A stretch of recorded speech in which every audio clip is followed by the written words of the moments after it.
Salut tout le monde, j'espère que vous allez bien. Très heureux de vous retrouver aujourd'hui à bord de cette Fiat 500 que l'on a déjà testée sur la chaîne. La Fiat 500, c'est une voiture iconique qui a traversé les âges. Et aujourd'hui, on va la tester sur l'autoroute. Mais on va tester une nouvelle version puisqu'on teste la version... Et oui, aujourd'hui, la version cabriolet. C'est génial, ça va être le best-seller. Et là, elle est pas ouverte à fond, regardez bien. Ouais, ça c'est la classe, ça c'est la vie à l'italienne. Allez, c'est parti, on part sur l'autoroute. Si vous avez vu ma dernière vidéo, je vous mets la carte ici. J'ai pas réussi à charger en rapide, il y a eu pas mal de problèmes. Apparemment, ça venait pas de la borne, mais de la voiture. Vous avez été excessivement nombreux à me poser la question de savoir qu'est-ce qu'il en est.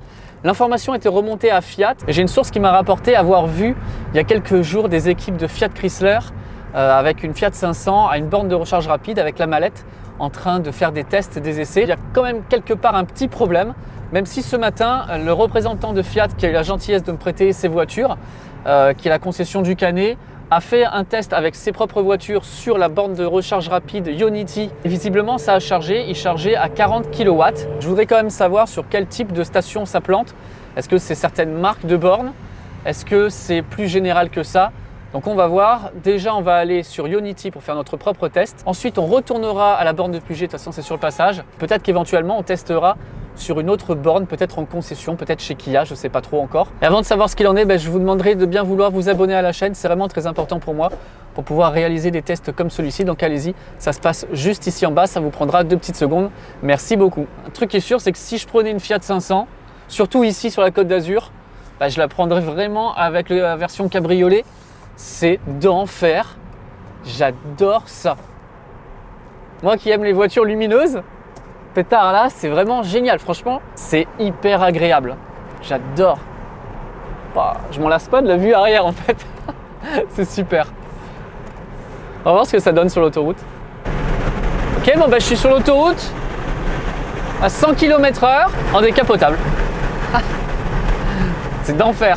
Bon, on va fermer quand même. Ah, on peut pas fermer. Ah non! Pourquoi tu fais ça? J'ai roulé comme ça jusqu'à la première sortie ou la première aire, c'est pas grave. Ah, de toute façon, il fait bon aujourd'hui. Donc je profite du cabriolet. C'est vraiment trop cool. J'adore. Ah, j'adore ça. Bon, après, faire du cabriolet en plein mois de janvier sur l'autoroute, on peut faire ça peut-être que sur la Côte d'Azur. Bon, je ne saurais pas vous dire à l'arrière. À mon avis, c'est assez venteux. Mais là, à l'avant, franchement, je m'en sors super bien. Le modèle 3 qui me rattrape. Donc là, c'est l'Icon Plus, c'est la même que la dernière fois.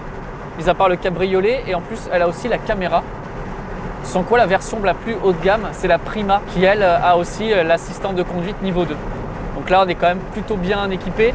Et la différence qu'elle a aussi la Prima, c'est qu'elle a les sièges cuir.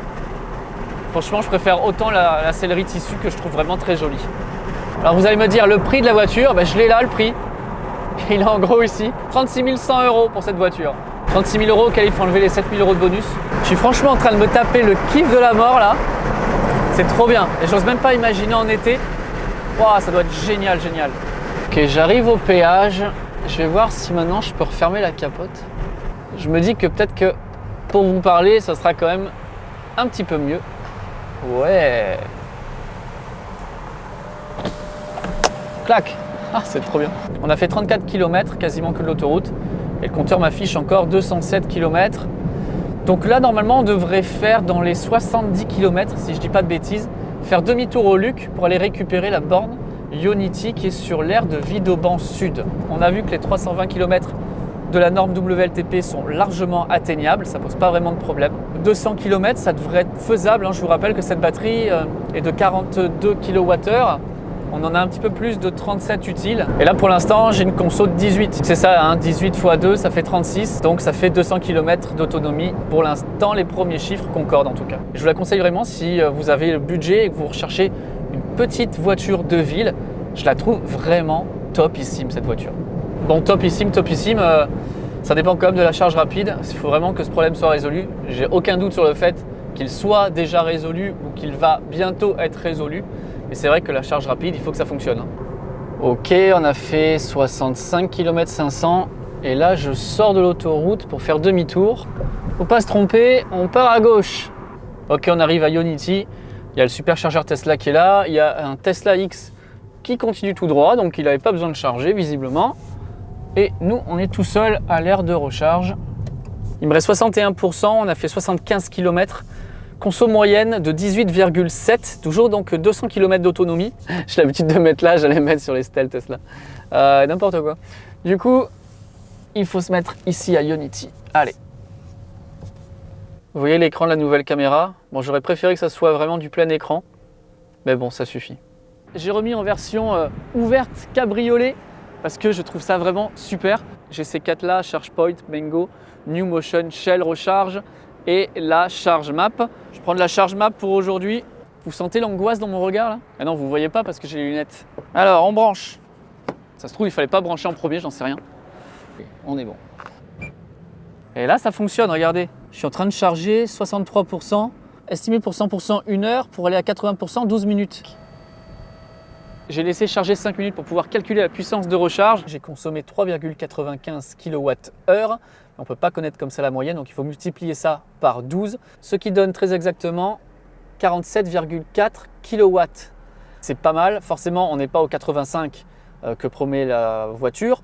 Ça serait à charge vide, là on était quand même encore à 60% je crois. Ce qui est vraiment le plus important, c'est que ça a marché, ça a bien chargé. Est-ce que c'était un cas isolé et que celle-ci, elle n'a pas le bug?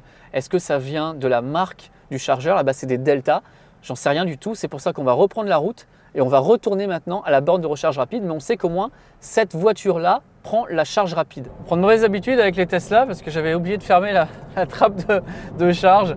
Heureusement, il y avait quelqu'un en Tesla qui chargeait au superchargeur qui me l'a fait remarquer.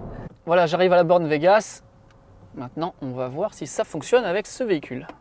Bon, je sais que ce pistolet-là a été changé en tout début de semaine, donc ça doit marcher. Il est neuf. Je vais lancer la charge avec mon téléphone.